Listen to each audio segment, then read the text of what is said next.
పవన్ కళ్యాణ్ గారిపై కేసులు ఇప్పటి వరకు చాలామంది మీద కేసులు అనే అంశం విన్నాం. ఇప్పుడు అది పవన్ వంతు అయ్యిందా?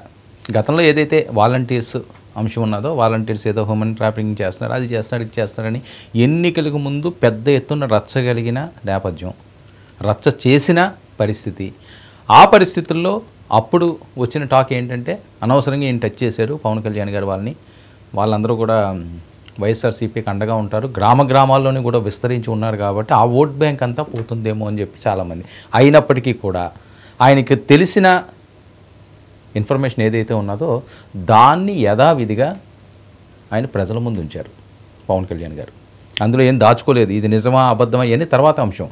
జరుగుతున్న అంశాలు, వస్తున్న టాక్ని ఆయన బహిరంగంగానే చెప్పిన నేపథ్యం.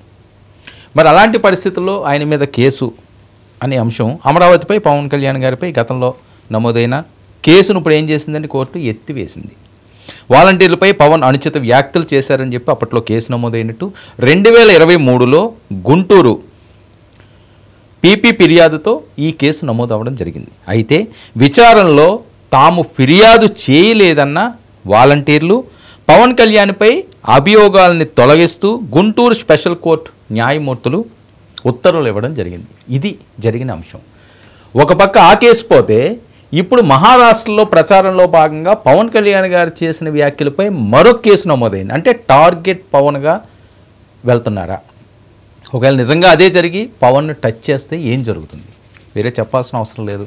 నార్మల్గానే ఆయనకు పవర్ లేనప్పుడు, జనసేనానిగా ఉన్నప్పుడు ఏ అంశం మీదైనా సరే ఆయన డైరెక్ట్ అటాక్ చేసేవారు. పెద్దగా దేన్ని భయపడే క్యారెక్టర్ కాదు అది, ఆ పర్సనాలిటీ. ఏం చేస్తారో చేయండి అన్నట్టుగానే వెళ్ళేవారు. కానీ ఇప్పుడు ఏపీ డిప్యూటీ సీఎం పవన్పై ఎంఐఎం నేత పోలీసులకు ఫిర్యాదు చేశారండి. ఏంటి ఫిర్యాదు చేశారంటే లీగల్ ఒపీనియన్ తీసుకుంటామన్న సివి ఆనంద్కి ఆయన ఒక ఫిర్యాదు చేయడం జరిగింది. హైదరాబాద్ రాజకీయ పరిస్థితులపై మహారాష్ట్రలో పవన్ కళ్యాణ్ గారు చేసిన వ్యాఖ్యలకి ఈ ఫిర్యాదు జరిగింది.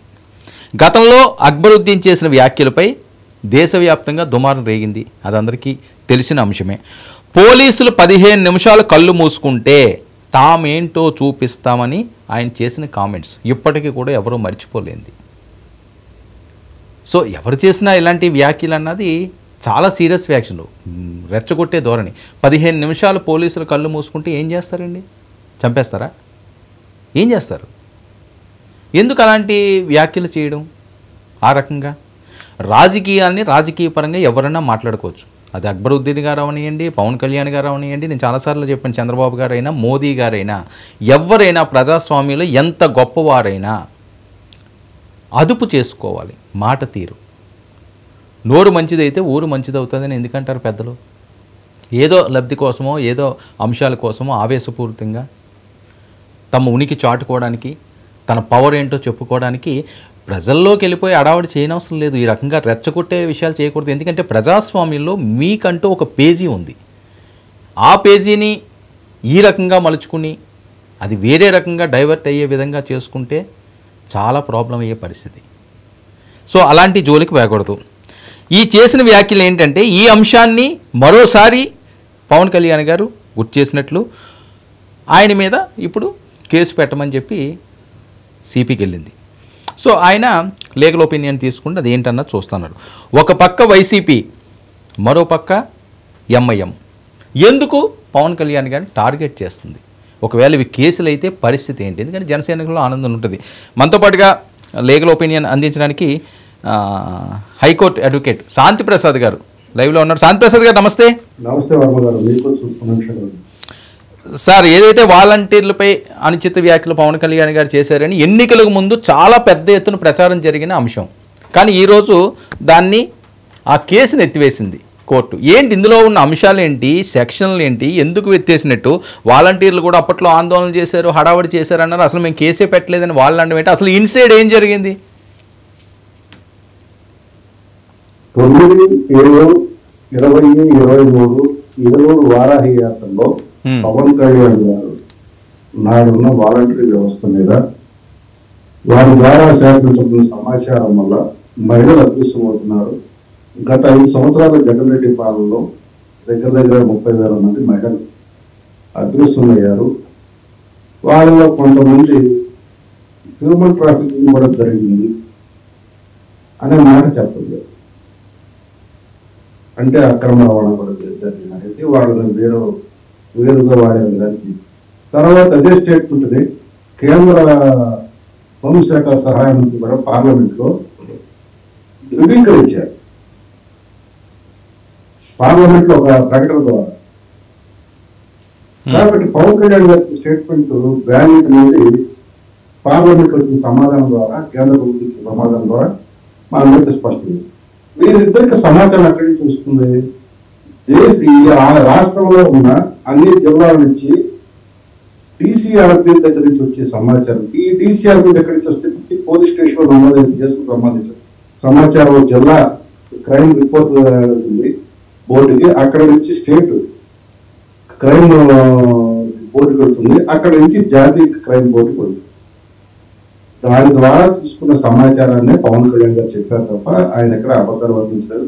దాన్నే కేంద్ర హోంశాఖ సహాయ మంత్రి కూడా ధృవీకరించారు. ఇప్పుడు వీళ్ళు ఏం చెప్తున్నారు?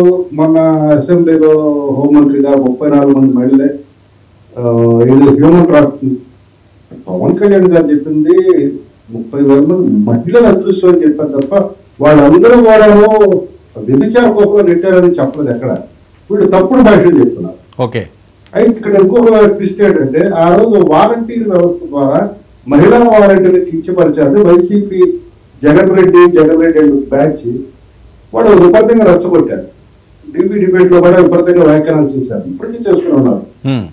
అవును. కొంతమంది ఒక మహిళతో, గ్రామ వాలంటీర్ అనే ఆమెతో విజయవాడ కోర్టులో కేసు పెడితే విజయవాడ కోర్టు తిరస్కరించింది.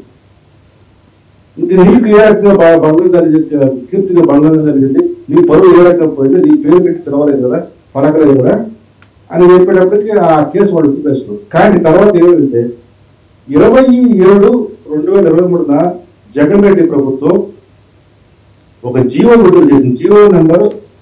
GO RT number 16.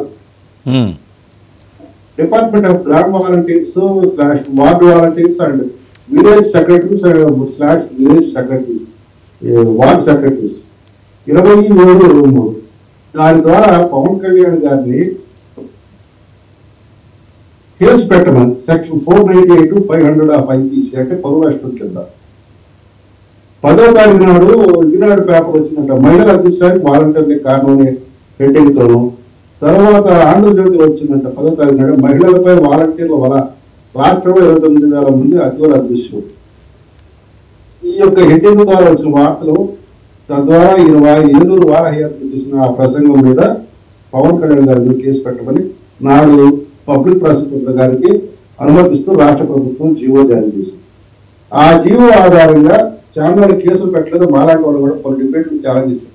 మీకు దమ్ము ఉంటే పెట్టండి, అక్కడ ఎక్కడ కూడా పవన్ కళ్యాణ్ గారు ఈ వ్యక్తిని ఉద్దేశిస్తూ కించపరుస్తూ కానీ అవమానపరుస్తూ కానీ ఎవరి పేరు తీయలేదు. ఒక వ్యవస్థలో జరుగుతున్న లోపాలను ఎత్తి చూపారు.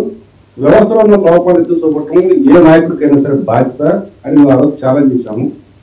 అయితే కొంతమంది అతి చేసేవాళ్ళు ఏం చేశారంటే, ఎవరో ఒక 5 సంతకాలు తీసుకొని వాళ్ళు వాలంటీర్లు దీనిగా గుంటూరు 4వ అదనపు జిల్లా కోర్టులో కేసు దాఖలు చేయడం జరిగింది.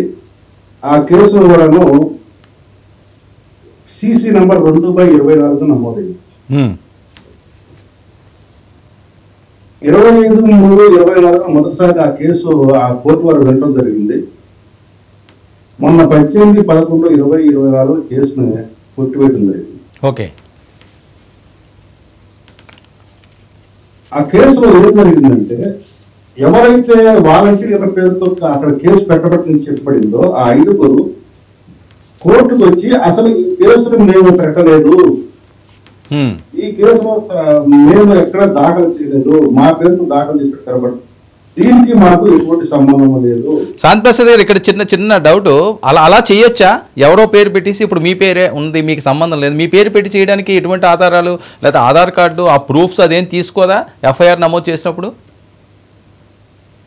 అవన్నీ ఉంటాయి. కాకపోతే ఏంటంటే కోర్టుకు వారంతా వారు వచ్చి వారు చెప్పినప్పుడు ఈ కేసు నేను పెట్టలేదు అన్నప్పుడు తర్వాత పబ్లిక్ ప్రాసిక్యూటర్ గారు కూడాను ఒక పిటిషన్ వేయడం జరిగింది. ఆ పిటిషన్ నంబర్ 911/24 NP 911/24 అది సెక్షన్ 321 కింద సిఆర్పిసి కింద వేయడం జరిగింది. దాని కింద వేయటం అంటే కేసును విత్డ్రా చేసుకుంటున్నాము అని కోర్టు వారికి పర్మిషన్ ఇవ్వని అడగటం. సో పబ్లిక్ ప్రాసిక్యూటర్ గారు కూడాను ఆ పిటిషన్ వేయటము, ఎవరైతే కేసు పెట్టారని చెప్తున్నారో ఆ వ్యక్తులు కూడా వచ్చి కేసు మేము పెట్టలేదు, ఈ రకంగా మేము పెట్టలేదు అని చెప్పడం జరిగిందో దానిపై విచారణ జరిపిన కోర్టు వాస్తవాలు పరిశీలించి పవన్ కళ్యాణ్ గారి మీద నమోదు చేయబడిన ఆ సిసి నంబర్ 2/24 కొట్టివేయడం జరిగింది. ఓకే, పవన్ కళ్యాణ్ గారిని కేసు నుంచి డిశ్చార్జ్ చేయడం జరిగింది. ఇది పరిస్థితి. ఓకే, సో ఇదంతా కూడా వైఎస్ఆర్సీపీ హయాంలో చేసిందంటారా కక్షపూరితంగా పవన్ కళ్యాణ్ గారిని ఏదో చేయాలని? కేవలం కక్షపూర్తిగానే చేసింది. ఎందుకంటే అక్కడ లేని కేసు మేము ఛాలెంజ్ చేశాం.